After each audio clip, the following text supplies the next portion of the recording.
Chanakya international academy உங்களுக்குள் இருக்கும் தலைவரை வெளிக்கொண்டு வரும் பியூர் பாலிடிக்ஸ் பயிற்சி பட்டறை நேரடி மற்றும் இணைய வழி மார்ச் 16 முதல். கான்டாக்ட் 7338824242. திருப்பூர் மாநகராட்சி மேயர் உங்களை பத்தி ஒரு மீட்ல பேசுறப்ப என்ன சொல்லிட்டாரு, இந்த மாதிரி கொங்கு மண்டலத்தை சேர்ந்தவர் அவர் இப்படி ஒரு அரைவேக்காடு அப்படின்ற ஒரு வார்த்தையை பயன்படுத்தி அது மாதிரி பேசுறாருன்னு சொல்லியிருக்காரு. வரத்தானே செய்யும். ஏன்னா அவங்களுடைய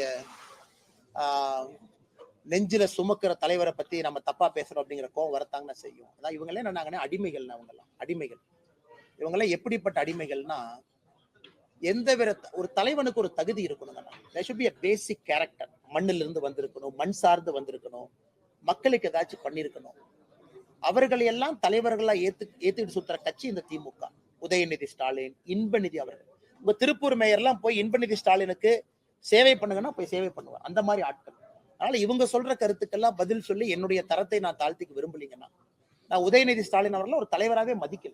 ஆனஸ்டா சொல்லணும்னா அதை விட எத்தனையோ பஞ்சாயத்து தலைவர்களை நான் பெருசா மதிக்கிறேன். ஏன்னா அவங்க எல்லாம் மண்ணில இருந்து வேலை செஞ்சு வர்றாங்க. இவங்க எல்லாம் சும்மா ஸ்டாலின், கருணாநிதி அப்படிங்கிற ஒரு சர்நேமை வச்சுக்கிட்டு ஆட்சியில சுத்திக்கிட்டு இருக்கிறாங்க. அவர்களுக்கு இவர்கள் வரிந்து கட்டி கொண்டிருக்கின்றார்கள். அதனால இந்த மேயர் சொல்றதுனால நாங்க என்ன தாழ்ந்து போயிருவோமா? அதனால திமுகவை பொறுத்தவரை எங்க தூத்துக்குடியில் யாரோ சொன்னாங்களாமா, அங்கிருந்து ஆள் விட்டு அடிப்பாராமா, அனுப்புன்னு. இதுதான் ஒரு வராஜக வன்முறை, ஒரு ரவுடி கட்சிக்கு திமுக உதாரணம்னா பேச்சுல செயல்ல தொடர்ந்து நடந்துகிட்டு இருக்கிறாங்க. நானும் பார்த்துக்கிட்டு தான் இருக்கிறேன். அது அப்பா இல்லைங்களா, அப்பத்தான். ஏன்னா அது கரெக்டா பாருங்கன்னா அது அப்பான்னு வராது. நீங்க கரெக்டா அது போட்டீங்கன்னா அது அப்பத்தான் வரும். அப்பத்தானா என்னன்னு தமிழ்நாடு தெரியும். ஏன்னா நம்ம ஊர்ல தான் அப்பத்தாங்க. அந்த அது வரக்கூடாதுங்கிறதுக்காக பாதி தமிழ் பாதி ஆங்கிலத்துல போட்டு அது அப்பா ஆப்னு மாத்திருக்காங்க. அதுலயே எவ்வளவு பெரிய ஃப்ராடு பண்றாங்கன்னு பாருங்க. அது ஆக்சுவலா அது அப்பத்தான். அதை வச்சு இவங்க பண்றதே பண வசூல். எனக்கு எல்லா இடத்துலயும் நம்முடைய ஸ்கூல் நடத்துறவங்க என்ன சொல்றாங்கன்னா, ஐயா அந்த வேட்டை பண வசூல் பண்றதுக்கு இந்த மாதிரி ஆரம்பிச்சிருக்கிறாங்க. முதல்ல 2021 முன்பு சிபிஎஸ்இ பள்ளிகளுக்கு 3 ஆண்டுகளுக்கு ஒரு முறைதான் ரெனியூவல் இருந்துச்சு. இவங்க வந்த பிறகு வருஷத்துக்கு ஒருக்கா. அதனாலதான் மத்திய அரசு இன்னைக்கு பர்மிஷனே தூக்கிட்டோம். நாங்க ஏன் தூக்கணுங்கன்னா போன வாரம் பர்மிஷனே தூக்கியாச்சு. இனி மாநில அரசு சிபிஎஸ்சிக்கு நீ அங்கீகாரமே கொடுக்க வேண்டாம். நீ கொடுக்கறதுக்கான அறிவிப்பை தூக்கிய நீ 5 லட்சம் 10 லட்சம் 15 லட்சம் வசூல் பண்ற, எதுக்கு உனக்கு பணம் கொடுக்கணும்?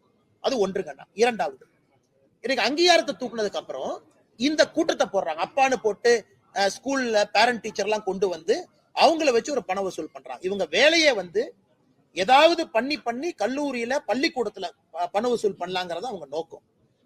நான் ஏற்கனவே சொல்லிக் கொண்டிருக்கின்றேன், இந்த மும்மொழி கொள்கையினுடைய பிரச்சனையே தனியார் பள்ளிகளுக்கு ஒரு நியாயம், அரசு பள்ளிகளுக்கு ஒரு நியாயம்ங்கிறனாலதான் நாங்க போராடுறோம்.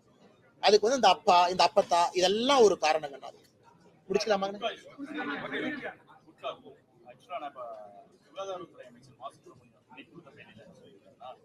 பள்ளி கல்லூரிகள் ஏராளமான கடைகளுக்கு நாங்க சீல் வச்சிருக்கோம். மா சுப்பிரமணியனுக்கு ஒரே கேள்வி, யார் அந்த சார் சீல் வச்சதுன்னு கேக்குறேன். எல்லாம் நாடகங்கண்ணா.